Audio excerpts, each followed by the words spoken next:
Queen Elizabeth II has passed peacefully in her Balmoral castle in Scotland. How will this affect the economy? What will it mean for the future of the Commonwealth?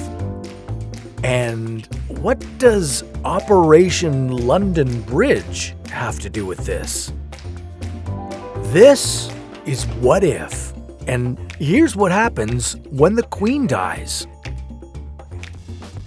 Since 1952, the United Kingdom has lived under the rule of Queen Elizabeth II.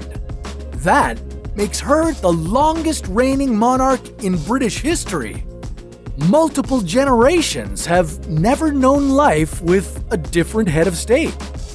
In the event of her passing, there is a well-established line of succession. The Queen's oldest son, Charles, Prince of Wales, will inherit the throne. But will Prince Charles have the support of the British public? Could the end of the Queen's reign mark the end of the British royal family? For years, information about what would happen when the Queen dies was kept under very tight cover, but these plans are no longer secret. On the day of this traumatic event, Operation London Bridge would begin. A code name like this is not unique. When the Queen's father, King George VI, passed away, that plan was codenamed Hyde Park Corner.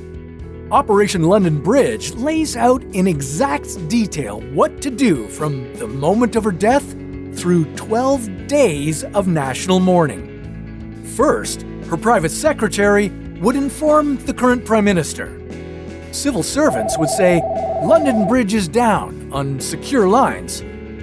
The news of her passing would be shared with the other 15 governments of which she is the head of state, and the 36 Commonwealth nations for whom she's served as a symbolic figurehead.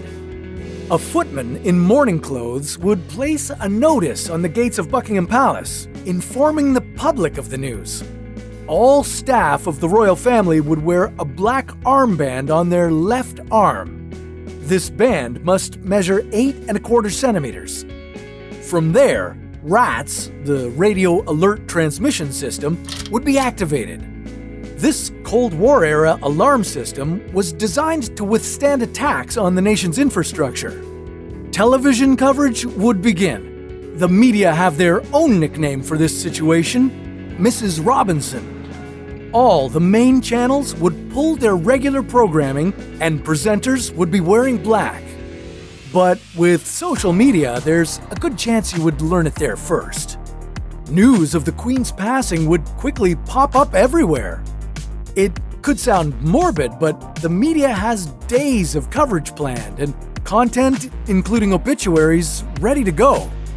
If you happen to be on a plane at this moment, you'd hear the news from your pilot.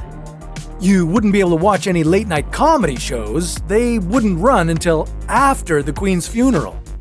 The Queen's body would remain at Buckingham Palace for 10 days, and the family would be spending time together. But for the new ruler, there wouldn't be much time for mourning. The day after the Queen's death, at 11 a.m., Prince Charles would be proclaimed king. On the 10th day, officials from all around the world would attend the Queen's funeral at Westminster Abbey. This would be a massive day of mourning, and hundreds of thousands of people would come to pay their respects. Even the British stock market would remain closed this day. A ceremonial decision that could cost the economy billions of pounds. Of course, this plan accounts for what happens if the Queen passes away in London, but what if she happens to pass away abroad? Well, there's a jet from the Royal Air Force always ready to respond. It would carry the first call coffin to bring the Queen's body back to London. After nearly 70 years in power, life under a new monarch could certainly lead to changes around the Commonwealth. Several nations could decide to finally break their ties to Britain and become full republics. The monarchs could even be replaced with heads of state elected on a rotating basis.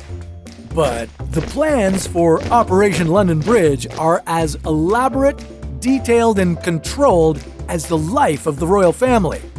Nothing is left to chance, and that makes it seem as though the future of the monarchy remains strong. Though, in the wake of the death of the beloved Queen Elizabeth II, everything could change. You know, sometimes people in power refuse to abide by the rules. But that's a story for another What If.